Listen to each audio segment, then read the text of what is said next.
Amigos televidentes y oyentes, la posibilidad que el Estado ecuatoriano aplique el derecho de repetición sobre los diputados del Congreso de la República que el 8 de diciembre del año 2004 cesaron a la Corte Suprema de Justicia y antes al Tribunal Constitucional no tiene precedentes en la historia del país.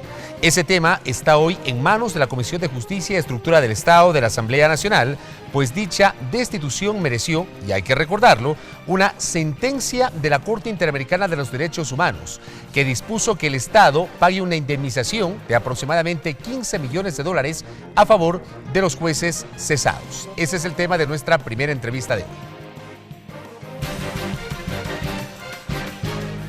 Gabriel Rivera, doctor en jurisprudencia, especialista en Derecho Constitucional, asambleísta de Alianza País por Esmeraldas, integrante de la Comisión de Justicia, integrante de la Comisión Ocasional de Enmiendas Constitucionales. Asambleísta Rivera, bienvenido a la Televisión Legislativa. Muchas gracias, un saludo muy grande a todos los amables radioescuchas y televidentes, en cualquier lugar desde donde nos estén viendo o escuchando.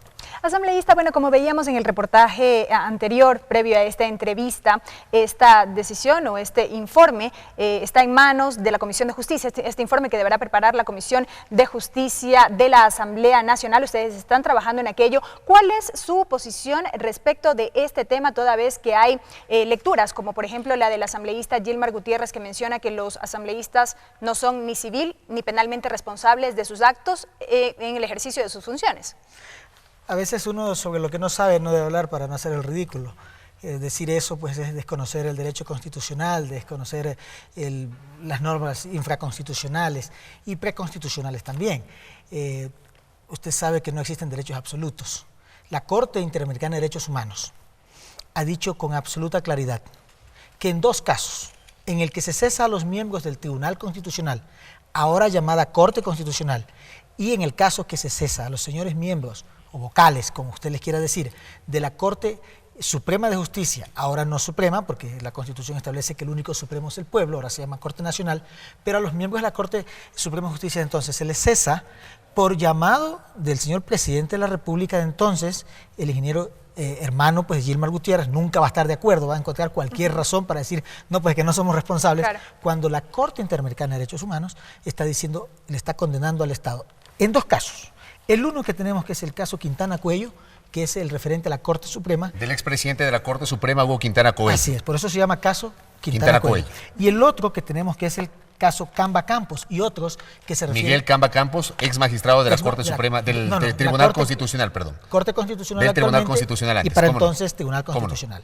La Corte Interamericana dice, señores, el Estado ecuatoriano violó varios derechos, debido proceso, que incluye, por ejemplo, el derecho a una defensa mínima. Se los destituye a los señores sin escuchárseles aquí, porque usted recuerde que las dos mociones que se juntaron, el asambleísta Serrano y la del asambleísta Pozo, porque ellos son los dos que llevan este juicio político, no se aprueban y se habían juntado las dos mociones. Entonces dicen ellos al día siguiente, cuando les convoca el presidente de la República, para entonces Lucio Gutiérrez, a Congreso Extraordinario, les dice, entonces dejamos sin efecto lo que se había resuelto porque no se podían acumular las dos propuestas. De manera que no se les notifica esta sesión a los señores miembros de la Corte y del Tribunal y se les destituye sin escuchárseles. Entonces dice la Corte Interamericana, señores, esto está violando los más básicos principios del debido proceso.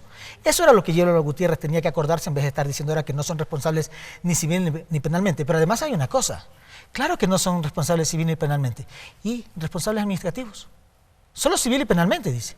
Y las otras responsabilidades quedan a salvo, desde luego. Entonces, por eso le decía, ponerse uno a defender cosas que no entiende, pues hacer el ridículo como lo está haciendo la Asamblea. Ahora, usted ha citado un elemento clave, no solamente la responsabilidad de esa decisión de diciembre 8 de 2004 recaería en los diputados del Congreso de la República que con su voto avalaron la cesación de la Corte Suprema de Justicia y del desaparecido Tribunal Constitucional, sino del presidente de la República de ese entonces que hizo la convocatoria a Congreso Extraordinario.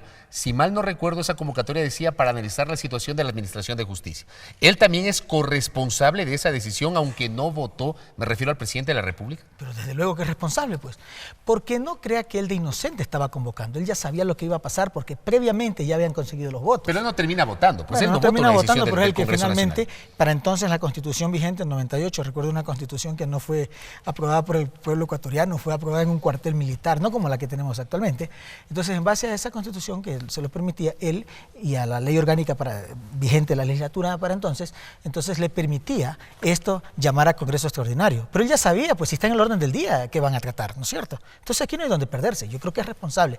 Pero también yo creo que hay que analizar otro tipo de responsabilidades, que no las he visto, he venido revisando algo de los debates, alguna cosa y no las he visto.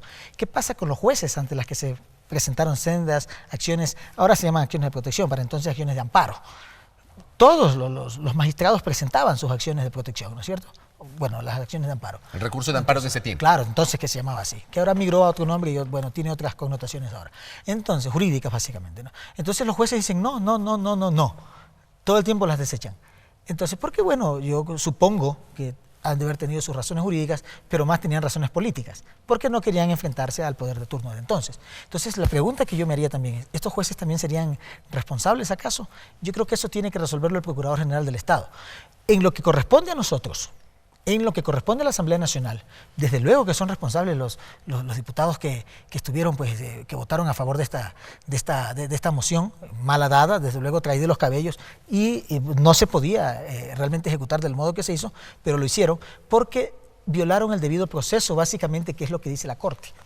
Entonces, ¿por qué violan el debido proceso? Porque si a usted lo llaman a un juicio, si a usted lo quieren destituir, pues tienen que escucharle su verdad. O sea, usted no puede ser destituido sin ser escuchado. Pero no solamente eso. Si mal no recuerdo, esos magistrados de la Corte Suprema de Justicia fueron designados, entre comillas, por última vez por el Congreso de la República en 1997. Digo por última vez porque la Constitución del año 98 ya establecía no que el Congreso de la República ya no podía designar. Sí, fue una interpretación. Exacto. Y que los magistrados de la Corte Suprema, en el caso de renuncia, destitución o muerte, deberían ser reemplazados por la vía de la cooptación a través de 3 vertientes: la carrera judicial, el libre ejercicio profesional y la docencia universitaria. Es decir, la decisión que adopta el Congreso de la República inclusive es inconstitucional ya desde esa fuera de óptica. lugar, ya no se podía aplicar porque hay una norma. Eso, que ese elemento me parece también clave. Usted puede tener una mayoría en la Asamblea Nacional, pero usted no puede actuar por debajo de la Constitución. Ni por encima ni por debajo. O sea, usted siempre tiene que someterse a ella. Entonces, y si es que usted no se quiere, toma una decisión inconstitucional, para eso hay un organismo que actualmente es la Corte Constitucional, para entonces el tribunal, que usted va y consulta y dice, ¿esto es constitucional o no es constitucional? Oiga, pero ¿qué dice la Corte? Pero en ese tiempo el Congreso Nacional podía interpretar la Constitución, pues. Permítame. Era una atribución del Congreso de la República. Sí, pero es que no la interpreta, pues tampoco.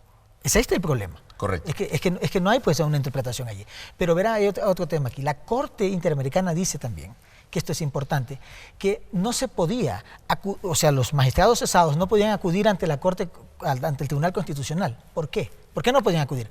Porque era un tribunal constitucional que había sido nombrado el mismo día que fueron destituidos los otros y que jamás les iba a dar la razón, pues desde luego. O sea, entonces había una ausencia de una instancia, de un organismo que les pueda restituir los derechos a los señores magistrados y por lo tanto cree que es pertinente el que se acuda ante la justicia interamericana. Entonces, bueno, ¿ahora qué tenemos? Tenemos cerca de 15 millones de dólares entre los del tribunal y la Corte que se le condena a pagar al pueblo ecuatoriano. Entonces, una herramienta eficaz, un mecanismo válido para precautelar y recuperar en algo ese patrimonio que es de todos los ecuatorianos, que se ve afectado el momento en que hay que erogar por efectos ya sea de un error judicial, en este caso no es un error parlamentario, sino un horror parlamentario que se hace.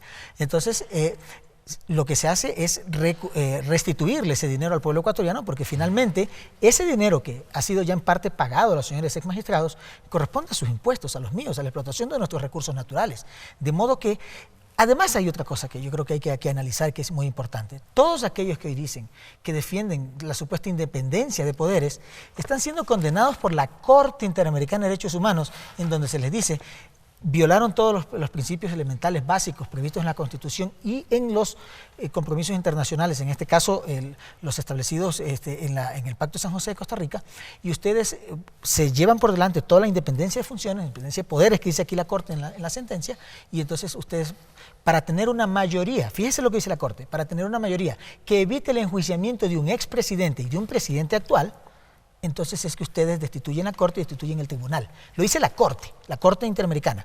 Entonces, También me parece que hay mucha falta de síntesis. Cuando una corte regional, en este caso, está diciendo, miren, esto es lo que ustedes han hecho, que esta gente todos los días hable en la prensa, escriban, etcétera, sobre la división de poderes, o ahora llamada en la Constitución actual división de funciones, porque el poder es uno solo y se reparten funciones, ¿no?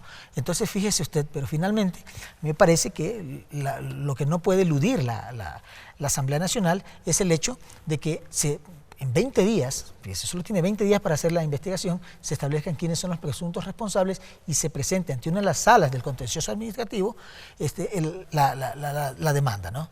Y lógicamente pues ellos tendrán derecho a defenderse allí, pero no sé cómo lo van a hacer en el sentido en que existe una sentencia que condena al país a hacer este pago. 15 millones de dólares es algo con lo que se pueden construir hospitales, escuelas, UPCs, es dinero que se requiere para el desarrollo del país y que sin embargo por una mala aplicación de la ley, yo no creo que porque no lo sabían, sino que pensaban que podían hacer cualquier cosa en el Ecuador, entonces nos llevaron hasta este nivel en el que estamos. Ahora bien, en este contexto asambleísta, ¿cómo caminar a la Comisión de Justicia precisamente para identificar a estos responsables, hecho que será plasmado ya en este informe que deberá ser presentado? Sí, se están revisando las actas, se está revisando la convocatoria que hace el presidente de la República de entonces, o sea, tiene que verse todo el contexto y luego tendrá que ese informe llegar acá al Pleno. Recuerde que tenemos 20 días que están decurriendo ya, y luego de lo cual tiene que ser presentada la demanda. ¿Y esto será en el transcurso de este mes? Claro, desde luego, tiene que ser, ya están decurriendo los 20 días. Entonces, nosotros presentaremos a la brevedad posible ese informe, porque yo soy parte de esta comisión también, lo revisaremos, pues que un informe que lógicamente recoja la verdad de los hechos. Nosotros no queremos hacer con esto persecución política ni nada, hay un hecho fáctico que es la sentencia de la Corte. También en la Ley Orgánica de Garantías Jurisdiccionales está estableciendo claramente que se ejercerá el derecho de repetición, lo establece la Constitución, es un tema que no es opcional de la Asamblea, no puede decir la Asamblea hago o no hago el informe, tiene que hacerlo y lógicamente nosotros en representación del pueblo ecuatoriano, que yo creo que se ve perjudicado por estas malas acciones, pues haremos un informe que recoja todos esos puntos de vista y que se compadezca con la realidad. Asambleísta, gracias por el tiempo. tiempo. A ustedes, más que nada, muchas gracias. El doctor Gabriel Rivera, integrante de la Comisión de Justicia y Estructura del Estado, hablando sobre la aplicación del recurso de repetición sobre los diputados del Congreso de la República que en el 2004 cesaron a la Corte Suprema de Justicia y al Tribunal Constitucional.